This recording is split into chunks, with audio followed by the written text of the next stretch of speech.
chaleureuse invitation. Je suis vraiment très honoré d'être avec vous aujourd'hui dans cet endroit magnifique avec l'enseigne HEC qui pratiquement tous mes amis, tous mes collaborateurs et collaboratrices, ils disent tous qui sont passés par là. Vous m'excusez pour ma voix, parce que comme vous savez, je me déplace énormément et je ne fais pas très attention. Écoutez, le tourisme aujourd'hui, d'abord vous avez parlé, je vais vous répondre vite fait pour l'administration. Tout le monde connaît l'administration tunisienne, je pense. Moi, le premier qui a vécu, bien sûr, entre la Tunisie et la France, on est un pays d'administration. Le problème qu'il y a eu, il ne faut pas se cacher, c'est qu'à partir de 2011, il n'y avait plus d'administration. Il n'y avait plus de services, il n'y avait plus de dossiers, tous les dossiers traînent. Et moi, je regardais dans mon administration, les investisseurs, il n'y avait pratiquement plus d'investissement, il n'y avait plus de dossiers qui se traînent, tout est bloqué. Les lois qui ont été votées par le Parlement, c'était encore beaucoup plus compliqué l'avancement des dossiers, surtout des investisseurs étrangers. Et aujourd'hui, on est, en tous les cas dans notre administration, depuis quelques mois, on est en train de surpasser cet obstacle administratif et on a les moyens de le faire. En restant bien sûr dans la légalité, dans le respect des cahiers de charges, dans tous les dossiers administratifs. Le tourisme tunisien a un avenir. Et je vais vous répondre pourquoi je dis ça. Tout simplement parce que j'ai accepté ce poste. Si j'ai accepté ce poste, c'est que parce que je suis persuadé qu'il y a un grand avenir dans le tourisme tunisien. Et dans la Tunisie elle-même. Parce que à chaque fois que je me présente surtout devant des jeunes, mais devant des gens qui réfléchissent, qui sont intelligents, on a pris l'habitude en Tunisie, on dit la Tunisie, pendant des années, en chinois on dit Toulouse der la faillite. C'est-à-dire on rentre dans un mur. Mais en fin de compte, ce mur, je l'ai cherché partout depuis 5 ans que je suis à Tunis, je ne l'ai pas trouvé. En fin de compte, il n'y a pas.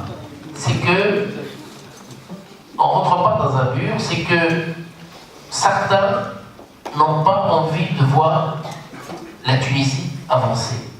Ça, c'est clair. Certains, tellement ils ont échoué avant, ils ne veulent pas ceux qui arrivent aujourd'hui réussissent sur la Tunisie. Et moi, je pense que quand on rencontre les étrangers et quand on visite un peu partout, on était en Allemagne, on était en France, on était en République tchèque, on était en Russie, où on va, ils nous adorent, ils adorent la Tunisie. Et en plus, ils veulent aider la Tunisie. Et c'est pas pour toi, Alexandre, que je dis ça, mais en Allemagne, on a eu l'honneur d'être reçu par le grand big boss du monde, c'est le PDG. Ce monsieur ne vient pas rencontrer les ministres. C'est lui, numéro 1 dans le monde, dans le tourisme.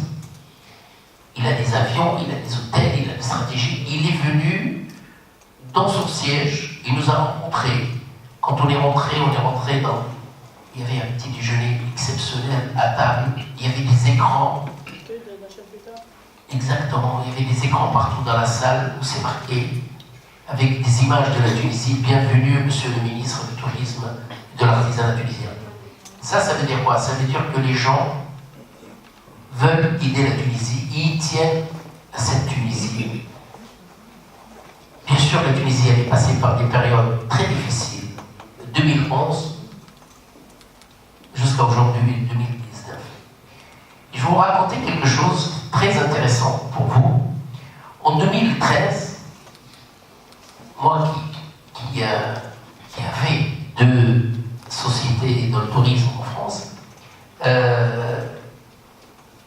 j'avais une réflexion de dire est-ce que je continue dans le tourisme ou pas, vu la situation de la Tunisie, puisque les sociétés sociétés faisaient à peu près 70% de chiffre d'affaires sur la Tunisie. Et c'est tout à fait normal, j'ai beaucoup de personnel et tout. Je dis, je vais me renseigner. J'avais un ami qui est un économiste, qui connaît très bien la Tunisie parce qu'il est né en Tunisie, et je lui dis, quelle est la situation? Est-ce que je continue ou je fais autre chose? Il m'a dit, il y en a pour 10 ans. La crise de la Tunisie, il y en a pour 10 ans. Mais si, à chaque fois qu'il y a un problème de sécurité, ou des mouvements sociaux, il va avoir un recul encore. Bien sûr, il y a eu 2015, on a dit, oh là là, 2015, on va reculer encore. Alors 10 ans, 2011, 2019, il n'y a que 8 ans. Et la Tunisie est revenue. Le tourisme tunisien est revenu. Il est revenu tellement qu'aujourd'hui, on a des problèmes de répondre à la demande de tour opérateurs étrangers. Vous allez dire pourquoi la Tunisie est revenue? Parce que bien sûr, la Tunisie a fait un grand effort sécuritaire. Après 2015, la Tunisie elle a compris qu'il faut combattre le terrorisme. Vous savez, les pays regardent beaucoup la façon dont ils se comportent. Le pays touristique, une fois il a une attaque terroriste. Les attaques terroristes aujourd'hui, il y en a partout. Il y en a en Europe, il y en a en Égypte, il y en a en Turquie, il y en a en Europe, il y en a partout. De France, de Belgique, Hollande, les États-Unis, l'Allemagne, partout. Mais la réaction, elle est très importante. Et les Européens ont remarqué la Tunisie entre 2011 et 2015, ils étaient très cool avec le comportement des terroristes. On voyait des gens qui parlaient librement à la télévision, des choses horribles, je crois que tout le monde l'a vu. Et en Europe, bien sûr, les télévisions, entre autres en France, on avait des images qu'on ne souhaitait pas les voir. Mais à partir de 2015, le gouvernement tunisien, surtout l'État tunisien, a pris des décisions de combattre, comme n'importe quel autre pays, le terrorisme qui tue et qui touche directement le tourisme, parce que c'est comme ça qu'on détruit un pays. Si on touche le terrorisme, quand on attaque les Champs-Élysées, on attaque les grands cafés touristiques de France, on touche au tourisme. Et aujourd'hui, en Tunisie, on a la même sécurité que dans n'importe autre pays dans le monde. Et ça, c'est un message qu'on a passé à tout le monde. Maintenant, comment on va avancer? Et quel avenir? On m'avait dit, et bien sûr, comme je le répète, il y a un avenir, maintenant, il y a un grand travail. C'est quoi le grand travail aujourd'hui dans l'avenir du tourisme tunisien? Certains qui suivent les messages qu'on passait à chaque fois qu'on se déplaçait à l'étranger, nous, en Tunisie, on a un problème de 6 ans. La Tunisie, elle travaille à 50% de sa saison au niveau tourisme, alors que c'est un pays qui peut accueillir les touristes toute l'année. On a un problème du 1er novembre, fin mars. Dans le tourisme, on appelle ça la moyenne et la basse saison. Et on a des hôtels qui ferment. Et on a, bien sûr, le personnel qui est sans emploi. Et on a tout ce qui suit dans le tourisme, il est en sommeil pendant cette période. Alors qu'on on peut faire le tourisme culturel, on peut avoir le tourisme médical, on peut avoir le tourisme sportif, on a le thalasso, et surtout on a le désert, le Sahara. Et le tourisme de chasse, monsieur. Et le tourisme de chasse. Le tourisme de chasse, c'est juste, vous savez, il y a eu le sommet arabe, et il y avait des délégations arabes qui je parlais pas de ça. Oui, qui souhaitaient faire de la chasse. Maintenant, le tourisme de chasse, il faut que vraiment le pays soit bien sécurisé. Il y a des zones, malheureusement, peut-être dans le nord de la Tunisie qui est encore fragile, mais la Tunisie peut proposer tout les normes de tourisme. C'est surtout qu'il faut que le ministère de l'Agriculture pour le tourisme de chasse suive. Exact. Et ça, c'est une très grande parenthèse qu'on ouvrira par la suite. Voilà. Alors nous avons commencé bien sûr à demander aux tour opérateurs, surtout par exemple le tour operating en Russie ou en Tchéquie où il fait très froid chez eux l'hiver, de venir et de les soutenir sur des vols charters, entre autres, pour venir en Tunisie, passer les vacances, les équipes sportives, le désert tunisien. Et nous avons commencé à contacter les spécialistes, par exemple, des rallyes de désert qu'on a perdus depuis 2011. Et on a des programmes maintenant, d'ici le mois de novembre, on a beaucoup d'événements dans le désert tunisien. D'ailleurs, juste une petite info, parce qu'on a eu la confirmation hier, c'est que l'émission de Touche pas à mon poste de Cyril Hanouna, elle va être basée sur le désert tunisien. La majorité de l'émission va être filmée début mai entre le désert de 12 heures et Tataouine, et parce que c'est là où je ne veux pas leur demander de me faire la plage. La période d'été, les plages, ils savent très bien les gens qu'en Tunisie il y a la plage. Mais il y en a qui ne savaient pas qu'en Tunisie on a une très belle Sahara, et on doit vraiment, surtout, on doit profiter que dans beaucoup de pays d'Afrique, ils ont des problèmes de sécurité dans leur Sahara, et nous on doit vraiment montrer ces endroits exceptionnels. Le reste, il y a un grand travail. L'avenir du tourisme et à l'environnement. On est vraiment très sinistré, sincèrement je vous le dis, avec l'environnement. Et on est tout le temps en contact avec le ministre de l'Environnement pour trouver des solutions, trouver des fonds. Et on a des aides, on a du soutien de l'Union européenne, des pays comme l'Allemagne, qui est l'environnement est très important. Vous savez, les Allemands, les touristes allemands ne vont jamais passer ses vacances si la station n'est pas propre. Ils peuvent fermer les hôtels, ils peuvent annuler les réservations à cause de ça.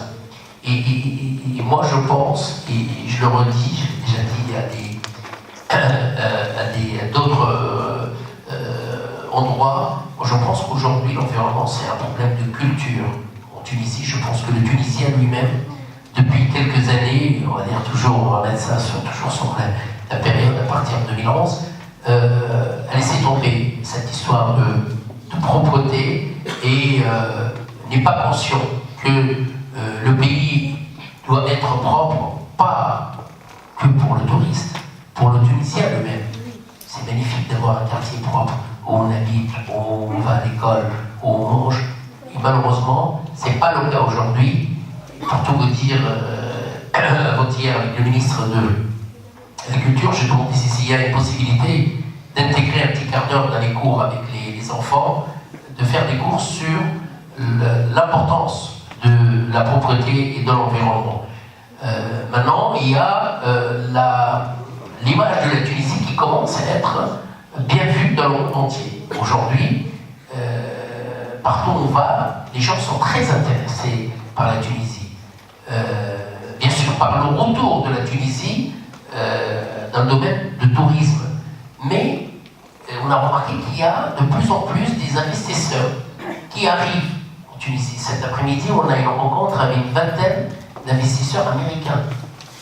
C'est énorme quand vous avez des Américains qui viennent investir en Tunisie. Et c'est des gens qui savent ce qu'ils veulent faire. Il y a les pays de Golfe, j'ai reçu plein d'investisseurs des pays de Golfe qui veulent investir. Ils ont commencé à faire des dossiers pour investir dans le désert, investir dans les... Vous savez, aujourd'hui, c'est à la mode les résidences médicalisées. Vous savez qu'en France, rien qu'en France, et je ne sais pas ailleurs, mais en France, il y a un moment 100 000 lits pour les retraités. 100 000 lits, c'est énorme. C'est-à-dire, si nous, on prend rien que 5 000, ça nous suffit. Et il y a cette demande. Il va avoir, très bientôt, vous allez avoir des hôtels. Alors, soit il y a un recyclage des hôtels qui sont un peu abandonnés, qui vont devenir des résidences médicalisées, ou bien il va y avoir des constructions. Et vous savez, ça c'est très important, parce que vous vous rendez compte le nombre d'infirmiers et infirmières qui vont travailler, il y a une moyenne de 2 personnes qui peut s'occuper d'un retraité. Et c'est des devises en permanence. vacances qui arrivent parce que c'est leur caisse ou leur assurance de retraite qui verse les sommes directement en Tunisie. C'est-à-dire c'est vraiment très important pour nous. Après, bien sûr, on a, et vous avez remarqué que nous, aujourd'hui, on veut s'associer avec toutes les manifestations sportives qui nous intéressent, où il y a des grandes vedettes étrangères qui arrivent en Tunisie. On utilise leur notoriété. Dernièrement, quand on a fait le jubilé de Karim Hagi, il y a eu une quinzaine de joueurs très connus mondialement qui sont venus même pour jouer 5 minutes, mais lui, il s'est fait filmer dans un endroit formidable, que ce soit à Sousse ou à Tunis, et surtout qu'un minimum, on a regardé que le minimum d'un joueur qui a été invité pour l'événement, il a un minimum de 3 millions de fans. C'est un minimum. On est compte les images qui véhiculent tous ces gens-là. Et après, il va y avoir des tournois de golf avec des grands joueurs de football très connus. Il va y avoir bientôt un tournoi qu'on est en train de préparer, France-Italie. C'est des anciens joueurs de France et d'Italie qui vont jouer un tournoi de golf. Et tous ces joueurs qui vont venir, c'est des joueurs très connus. Et bien sûr, ils ont accepté gratuitement de se faire filmer, de dire un mot aussi dans leur téléphone. Et comme ça, ils passent des messages. Et ça, je veux vous dire que cette méthode-là, elle est beaucoup moins coûteuse qu'une campagne de publicité dans un pays en Europe, qui coûte très cher. Vous savez, les affichages de métro, les bus et tout, les gens ils passent, ils s'en foutent, et ça ne donne pas d'impact. Mais quand des personnes parlent, qu'ils ont une autorité, ça amène énormément de monde. En plus, eux-mêmes, ils vont voir la Tunisie, ils vont revenir avec des amis. Aussi, il y a, je voudrais vous parler du marché asiatique. Les Chinois qui ont fini cette année avec 35 000 touristes en 2018, et le nombre augmente en permanence. Et ça, c'est une très très bonne clientèle. D'abord, parce que je ne vais pas les appeler des touristes, parce que je peux les appeler des voyageurs. C'est des gens qui voyagent. Et à la fin, on parlait avec un groupe de Chinois, ils ont dit, la première chose, ils ont mis les pieds à Tunis, ils ont dit, ils voulaient aller à Sfax, parce qu'ils ont entendu, il y a la plus ancienne, comment ça s'appelle, Willery, à Sfax, vous vous rendez compte, ils sont venus. Et ça, c'est pour ça que j'utilise le terme de voyageur. C'est comme les gens qui vont aller à Djerba pour manger une brique à la halal. C'est rien que pour ça, ils voyagent.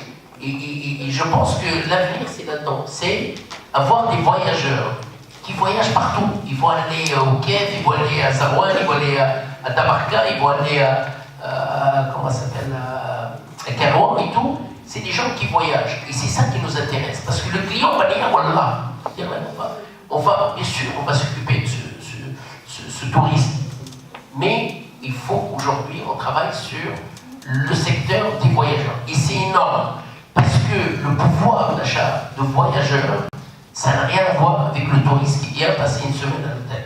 C'est quelqu'un qui vient, il passe, il achète, il va à l'artisanat, il dépense, il va au restaurant, il prend un taxi avec lui toute la journée, il le paye au forfait. Ça fait travailler tout le monde. Et bien sûr, nous sommes en train de préparer le retour des croisières tunisiennes, que vous le savez, très important. C'est pas un tourisme d'hôtel, ils ne vont pas passer des nuits à l'hôtel. Par contre, quand vous avez un bateau de 5000 touristes, où il y a 2000 minimum qui descendent et sortent en centre-ville, on nous dit qu'il y a une moyenne, en Tunisie en tous les cas, une moyenne de 500 dinars par personne dépensée pendant quelques heures. C'est beaucoup d'argent. Et ça, normalement, logiquement, en 2020, les bateaux ils vont revenir, mais on est en train de travailler sur des retours symboliques des bateaux à la Goulette et même de côté Zarzis, que maintenant le port de Zarzis accepte les bateaux, pour avoir cette clientèle qui vraiment fait vivre l'économie, fait vivre l'artisanat qui est très important en Tunisie. Vous savez, j'ai beaucoup insisté sur le secteur de l'artisanat. Ceux qui ont visité l'exposition, la foire si on peut l'appeler, de l'artisanat, le salon de l'artisanat au CRAM, on dit que pour une fois, 100% tunisien. Parce que, comme vous savez, moi, je suis un peu contre l'importation des produits qui font de mal à l'artisanat tunisien. Je ne suis pas contre les produits chinois, ni turcs, ni iraniens, mais je n'accepte pas qu'on importe une chachia de l'étranger ou un safsel ou comment ça s'appelle, cash Sidi Boussaïd. Vous vous rendez compte, cash Sidi Boussaïd, elle est importée, ou même une carte, une carte postale Sidi Boussaïd, importée de l'étranger. C'est pas concevable, on ne peut pas accepter ça. En plus, ça fait de mal à l'artisanat tunisien. Et moi, je pense, en protégeant les artisans en Tunisie, l'artisan a un avenir. Vous le savez, l'artisanat fait travailler 350 000 personnes en Tunisie. C'est énorme. Ça fait travailler, il y a à peu près 85% des femmes qui travaillent dans l'artisanat. Ça peut se multiplier très rapidement. Exactement. C'est énorme, c'est exceptionnel en Tunisie.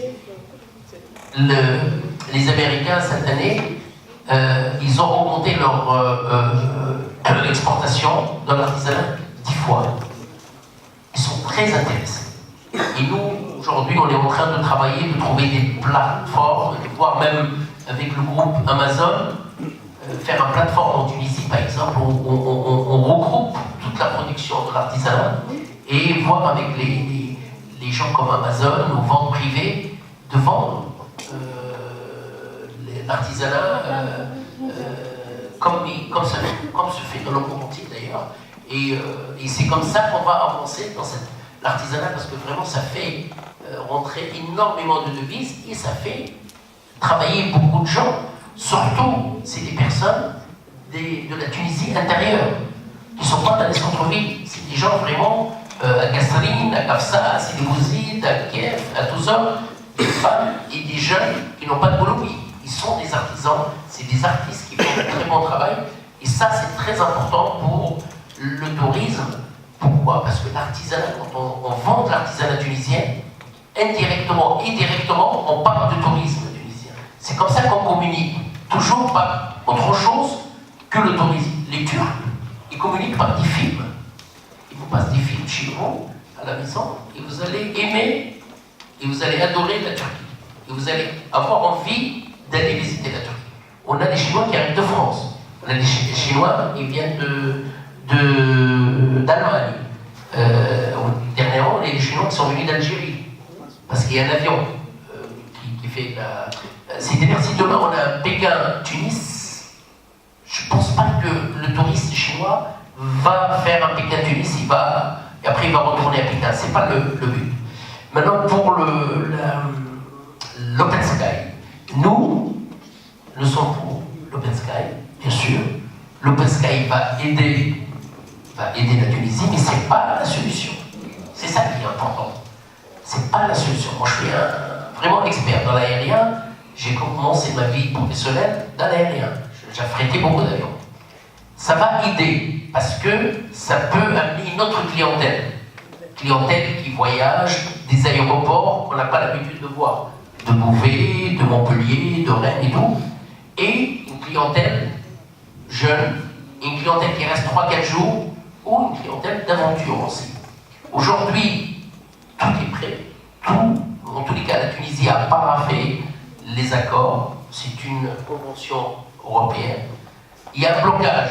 J'espère que ça va s'arranger avec l'histoire de Brexit. Il faut que ça se règle, mais ça ne concerne pas que la Tunisie. Et ce n'est pas la Tunisie qui bloque. C'est vraiment, c'est un ensemble, c'est tous les Européens qui doivent signer les documents ensemble pour avoir l'accord. J'ai reçu des compagnies comme Ryanair, ils sont venus le voir. Normalement, si tout va bien, à partir du mois de novembre, ils vont mettre des vols. C'est une compagnie qui a 450 avions. Vous vous rendez compte? Elle n'a pas un seul avion disponible. J'ai rencontré en Allemagne une compagnie low cost aussi, c'est l'Express, qui prête à faire des vols au départ de l'Europe. Parce que ça, l'avantage de l'Open Sky, c'est que on sort de classique, un avion allemand, il fait l'Allemagne et la Tunisie. C'est qu'un avion allemand peut aller à Paris, et de Paris peut aller à Djerba, et Djerba peut revenir sur Berlin. C'est ça, c'est ouvrir le ciel. Et normalement, tout va bien, mais c'est un problème plutôt d'organisation et politique même. Mais la Tunisie est prête pour signer les accords de Minsk. Merci beaucoup, Monsieur le Ministre. Merci pour votre touche d'optimisme.